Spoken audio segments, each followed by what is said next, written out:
Good morning. It is day 37 and we're going to be looking at the prophet Amos today. Amos is one of my favourites. He sounds so modern in some of the things he talks about, as I will show you in the next few minutes. So what do we know about Amos and when was he operating? Well, he locates his time period for us very helpfully by connecting it to Uzziah, king of Judah, and Jeroboam, king of Israel, and to connecting it to an earthquake 2 years, what is it? I've gone 2 years before the earthquake. Now, actually, we can verify that earthquake archaeologically as the mid-8th century BCE. Zechariah, in fact, refers to it, writing perhaps 400 years later. So this must have been a major earthquake, and certainly one that people would remember, and therefore they could date it. They might well refer to, as Amos does. This took place 2 years after the earthquake. This prophecy is set 22 years before the Assyrian conquest of Israel. So this is early. So at this point you have both the nations, the southern nation of Judah, the northern nation of Israel, are both still in existence, and Assyria is still a threat, and only a threat at this point. So Amos is one of the earliest dated writing prophets, along with Hosea and Micah. As I say, this is taking place during Jeroboam the second. You remember, Jeroboam the first was the one that led the rebellion that split the two nations in the first place. But this is Jeroboam the second. Now, during his reign, as I mentioned when we were looking at Hosea, it was a time of political stability and prosperity. One of the previous kings of Israel, Omri, had established Samaria as his capital city. His son Ahab had built this glorious ivory palace. Now, this is important. Well, important is perhaps overstating it, but this helps us to understand the book of Amos. And he built this ivory palace. And if you Google Ivory Palace of Ahab, you will find some of the archaeological finds that are thought to be from that very thing. And if you go to the British Museum, then you can actually see some of them for yourself. But there's plenty more actually that aren't in the British Museum, but Google will show you very easily. Now, the reason I'm talking about that is because, first of all, this ivory palace is indicative of the prosperity of the people, but also because the people who live in houses of ivory are actually referred to in Amos. So I'll show you that in a minute, I think. So what do we know about Amos himself? Well, in chapter 7, he describes himself like this. Chapter 7, verse 14. Amos said, "I was neither a prophet nor the son of a prophet, but I was a shepherd, and I also took care of sycamore fig trees." Now, we're not quite sure what to make of this. Was he really just a kind of humble peasant shepherd, a bit like David, I suppose, was viewed as being? Or was he rather a kind of a wealthy landowner who had lots of sheep? So we're not quite sure what he means when he says that about himself. For example, that same word here, translated shepherd, is used in 2 Kings for the king of Moab, who clearly wasn't a humble peasant walking about with his staff and rescuing sheep from crevices, but was an owner of many sheep. So we're not sure, quite honestly. He was from a place called Tekoa, which is in Judah, and he is called to prophesy to the kingdom of Israel. Now, I think that this would not have been welcome. Now, we need to remember that Judah is the nation that has the Davidic kingship, and that's very, very important, and it's the place that has that has the temple, which is very, very important.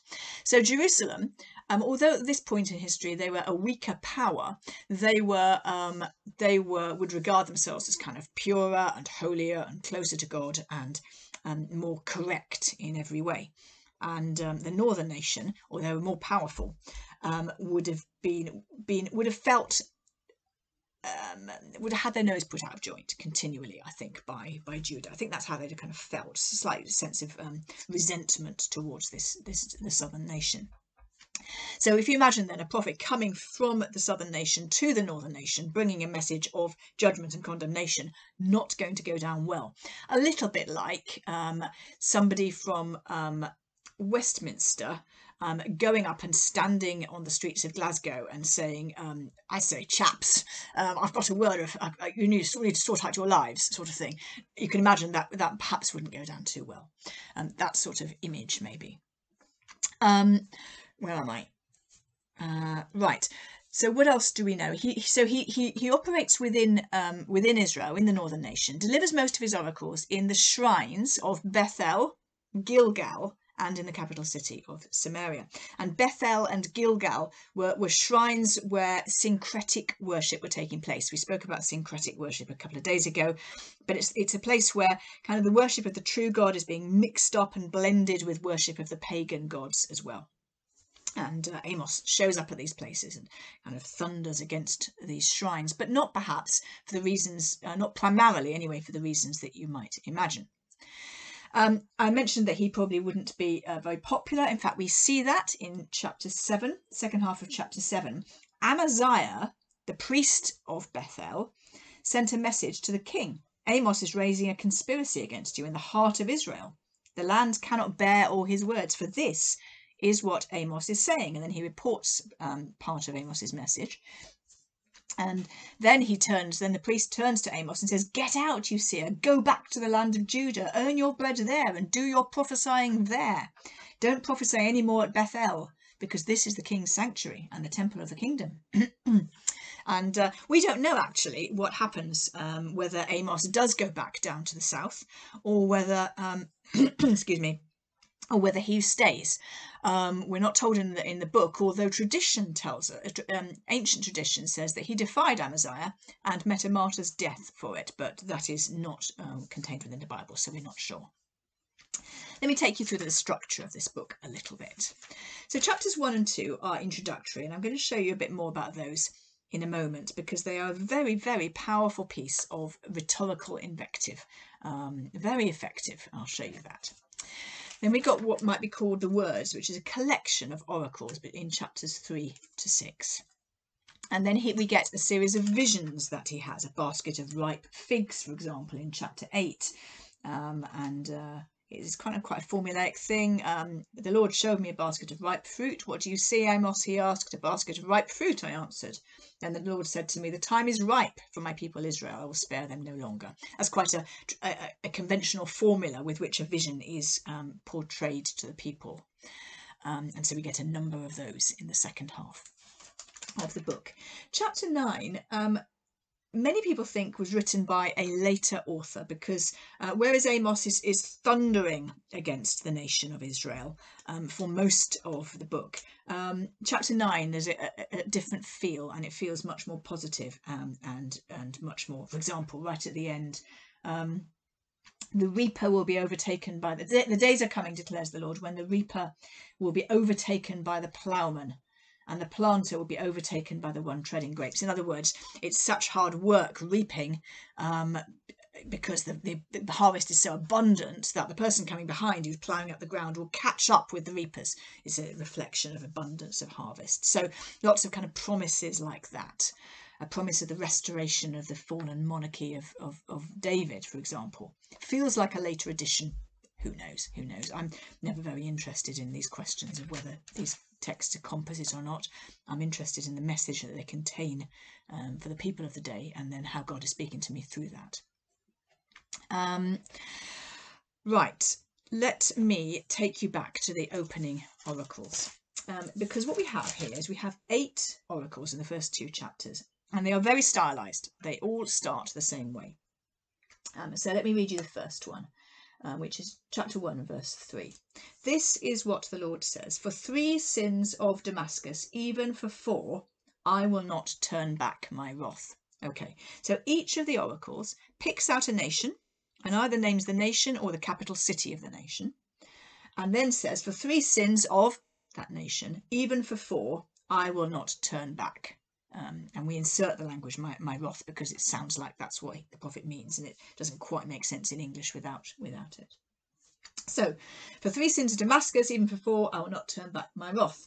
For 3 sins of Gaza, even for 4, I will not turn back my wrath. For 3 sins of Tyre, even for 4, I will not turn back my wrath. For 3 sins of Edom, for 3 sins of Ammon, for 3 sins of Moab, even for 4. Okay, so we've had, these are all, well, these are the pagan nations that surround Israel. Okay, I don't know if I can, my geography is not very good at the best of times, and if I can do it back to front for you, I'm not sure. So if Israel's here, we've got Damascus here, we've got Gaza here, we've got Tyre here, I think, Edom here, and Ammon and Moab, I think, are here as well. So you kind of get the idea. I may have that wrong, but they are the surrounding nations. Okay, and we're not, I think, supposed to imagine that Amos is travelling to these places to deliver the oracle. The oracle is serving a purpose for the people of Israel who are hearing it. So the prophet is standing up and saying, "Woe to Moab! Woe to Edom!" and so on. Now, what are these woes coming upon them for? War crimes, actually, war crimes, and this is where it starts to become and sound quite contemporary, and it will continue to sound so, I think. So the war, 1 verse 3. What was the war crime of Damascus? Because she threshed Gilead with sledges with iron teeth. This sounds like we think this was a war crime where people would lie down the captives and drive a kind of iron sledge over them to kill them. We're not sure, but we think that's what it's referring to. What were the sins of Gaza? Verse 6 in chapter 1. Because she took captive whole communities and sold them to Edom. Now, Edom appears to have had quite a flourishing trade in people trafficking, in slavery. And this is going to be relevant, actually, because tomorrow when we look at Obadiah, there's quite a long invective against Edom. But Gaza is condemned because she has cooperated with Edom in that people trafficking. Tyre too, because she sold whole communities of captives to Edom, disregarding a treaty of brotherhood, and so on. So there are war crimes. Oh, horrible one in verse 13. Ammon, because he ripped open the pregnant women of Gilead in order to extend his borders. So these oracles of judgment are offered against the nation because of war crimes that they have committed. So we've had 6 so far, 6 pagan nations. And I want you to imagine that you are one of Amos's listeners. You are sitting in the marketplace in Samaria, okay? And Amos comes up and he stands there and he starts, doing his big thunderous thing. And it actually begins with verse 2, the Lord roars from Zion and thunders from Jerusalem. So this is the word of the Lord. Woe to Damascus, and woe to Gaza, and woe to Tyre, and woe to Edom. And you're sitting there and you're probably thinking, yes, bring it on, these are our enemies, and it's good to hear this powerful language of condemnation and judgment against them, because each one has a kind of a promised judgment that's going to come upon the nation. And then, so that's 6. Now remember that 7 is a very, very important number in the Bible, particularly in the Old Testament. And 7 there's a completeness about 7. So we've had 6, and they may be kind of holding their breaths. Is there going to be a 7th? And that will be the climax, okay? And we get to the 7th, and then Amos is still continuing in the same vein, and he says, for 3 sins of Judah, and even for 4. And remember, you're in Israel, the northern nation, which rather resents Judah, and you're going, yes! Bring it on! Judah's going to receive God's judgment as well. And Judah receives, in the verses aren't original, but in the verses in the Bible we have now 2 verses of condemnation, okay? And the people are going, yes, what a great day. Amos has had a great message for us today. What a blessing that sermon has been. And then he continues and he goes on to an 8th, and nobody sees it coming, because 7 is the number of completeness, and you get to number 7, it's the climax, and that's the end, except it isn't here. And then he continues to thunder for 3 sins of Israel, even for 4. Oh, blimey. And what he has done is rather similar, I think, to what the prophet Nathan did when he had to go and confront King David about his adultery and murder. And do you remember how he told David a parable? And David didn't know what he was referring to, and he kind of traps David. He tells him this story, and David says, oh, that's terrible. And then Nathan says, you are that man. And I think, and he kind of spins it around, and brings the accusation back on David. I think Amos is doing something rhetorically similar here.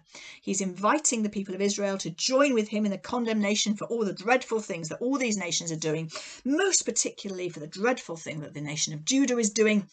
And then he kind of spins it around and says, and you are that nation. In fact, you are worse, because Israel gets 11 verses of condemnation and judgment, whereas all the others have just had 2 or 3. Even Judah only had a couple, and Israel gets this long condemnation. So it's a very powerful piece of rhetoric, and I beautifully constructed and really stunning, I think, very effective. Now, what is the main beef that Amos, God through Amos, has with Israel? It is primarily about social injustice. Listen to these. I'm going to read you a few different bits because they have, I think, such contemporary sound to them. So let me read to you. Chapter 2, verse 6. For 3 sins of Israel, even for 4, I will not turn back my wrath, because they sell the righteous for silver and the needy for a pair of sandals. That could have been written about our high streets today, I think. They trample on the heads of the poor as upon the dust of the ground, and they deny justice to the oppressed. Chapter 3, a long polemic. I'll just show you verse 2. God says to Israel, you only have I chosen of all the families of the earth, therefore I will. Now my Bible here, I've got the New International here in my hand, it says punish. But actually the Hebrew is, underlying this, is the word pakad, and pakad actually means visit. And it's a very important word in the Old Testament and has echoes in the New. So when God says, I am going to visit you, it's a visit with a capital V, okay, which is kind of why it's been translated as punish here. It's not the visit that you might one day in the dim distant past when we used to see each other face to face. It's not the sort of visit that, you had with your maiden aunt, where you go and have a cup of tea with her and eat cake. And it's not that sort of visit at all. This is like an Ofsted, okay, a sudden unexpected descent of those who are going to look critically at you and possibly bring punitive action against you, sort of thing. Ofsted is too weak, but it's in that sort of ballpark. So God says, I will visit you, and this is a threat. Okay, I will come and check you out and probably bring judgment. We need to hold that thought over to get to the New Testament when we get, for example, Jesus walking into the temple and clearing the temple, when the cursing of the fig tree actually as well. These are all Jesus fulfilling these promises of visiting the temple. This is this idea here. Okay, so what are they going to be visited? What's going to be checking them out for? Verse 12 and 15. This is what the Lord says. Quite a powerful little metaphor. As a shepherd saves out of the lion's mouth only 2 leg bones or a piece of an ear, so will the Israelites be saved. In other words, most of you are going to get eaten up by the lion, but some little bits of you might survive and not be eaten. But why? Or who, rather? Those who sit in Samaria on the edge of their beds, and in Damascus on their couches. Okay, and I'll explain that in a minute, but let's just go on to verse 15. I will tear down the winter house along with the summer house. The houses adorned with ivory will be destroyed, and the mansions will be demolished, declares the Lord. So these, and this isn't a prophecy about people who sit on the edge of their beds. I sit on the edge of my bed. My husband does it quite a lot. That's not about the beds. It's not about sitting on the edge of the bed. It's about the comfort. It's about these people who are living in comfort. And most people, I think, would have slept on a kind of roll mat on the floor. These people are living in houses of ivory. They have summer houses and winter houses. They have couches. They recline on their couches. And this is used, and this is kind of part of the critique is you people are wealthy and are not caring about those who are poor. if I continue that in chapter 4, he turns his attention on the women, actually, on the wives. And he says, you women who oppress the poor and crush the needy and say to your husbands, bring us some drinks. Again, I don't think that's, criticism of someone like me who says to my husband, will you make me a cup of coffee, please? But I think it's about women who are egging their husbands on to continue to lay up wealth and more wealth and more wealth, rather than considering the needs of the poor. Chapter 5, verse 12. You oppress the righteous and take bribes. You deprive the poor of justice in the courts. So something here about not everybody is able to access fair judgment. And I think something about judges taking bribes as well, but I can't see that one immediately. And then in chapter 8, trade practices that are corrupt.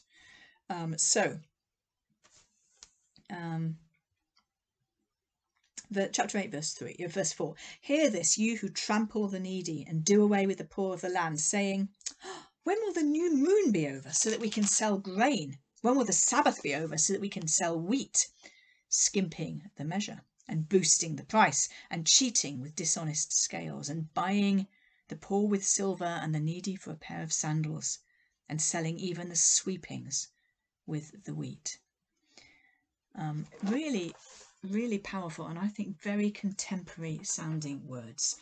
And I think the prophet Amos is one that we should never neglect in our pursuit of trying to understand what God thinks about the way we live and what he tells us about the way we should be living. Let me just show you one other thing just in closing. And this is the way that Amos uses the Exodus story. And he kind of takes it as a theme, and he comes back to it 2 or 3 times. And each time he's kind of developing his theme a little bit more. So in chapter 2, verse 10, he refers to the Exodus story. He's speaking to Israel, and he's saying to them, you're not living how you ought to be living. Verse 10, I brought you up out of Egypt, and I led you for 40 years in the desert. So he's kind of reminding them of the good things he has done. But the theme develops. So in chapter 3, the beginning of chapter 3, he says, verse 2, you only have I chosen out of all the families of the earth.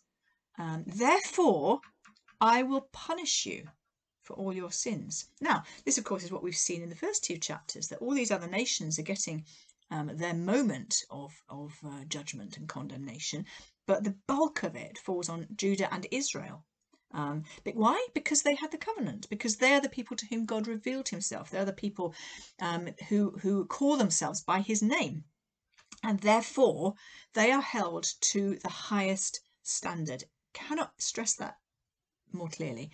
I firmly believe that those people who consider themselves to be the people of God should hold ourselves to a much higher standard and just stop worrying about the standard of those people who don't consider themselves the people of God. We need to look inwards at our own hearts and our own actions.